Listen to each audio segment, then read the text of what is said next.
Қасқыр мен егінші. Бір қасқыр тамақ іздеп келе жатып, құрулы тұрған қақпанға түсіп қалады. Олай жұлқынып, бұлай жұлқынып зорға құтылады. Қашып бара жатқанында оны аңшылар байқап қалып, соңынан тура қуады. Қасқыр сасқалақтап бір егіншіге келіп жайын айтады. Қайтсең де мені құтқар, жақсылығыңды еш ұмытпаспын, мені қабыңа салып жасыра тұр дейді. Қасқырдың мүшкіл халін көрген егінші оны қапқа салып алып арқалап жүре береді. Кешікпей мылтық қылыштарын жарқылдатып аңшылар жетеді.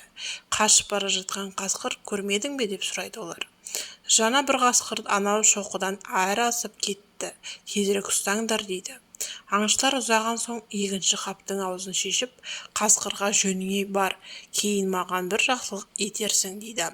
Қасқыр қуанып секіріп шығып, егіншіге мен сені жеймін, қарным аш деп тап береді. Егінші байғұс сасқалақтап, әй қасқыр, мұның қалай, мен сені өлімнен құтқардым ғой. Жақсылыққа жамандық ете ме екен? Олай болса төрелігін біреуден сұрайық, қайсымыздікі жөн екен дейді. Екеуі керісіп тұрғанда бір жақтан қаңғақтап түлкі келеді.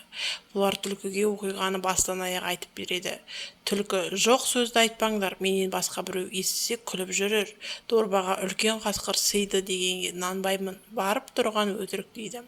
Қасқыр мен егінші бұл рас деп керісіп болмайды. Түлкі қасқырға қапқа кіріп көрсетпесең сенбеймін дейді. Қасқыр оны сендірмекші болып қапқа кіргенде түлкі егіншіге байла қаптың аузын, енді қимылдайтын кезің келді, күзге егінді қалай орып жүрсің? Кәне көрсетші маған дейді. Егінші құралын алып қасқырды ұра бастайды. Біраздан соң түлкі, егінші енді қаптың аузын аш дейді. Сонда қасекең атып шығып, алды-артына қарамай зыта жөнеледі. Артынан түлкі, көптен бері тапқан бір әдісім еді деп сақ-сақ күліпті. Сөйтіп егінші байғұс түлкінің айласымен ажалдан құтылыпты.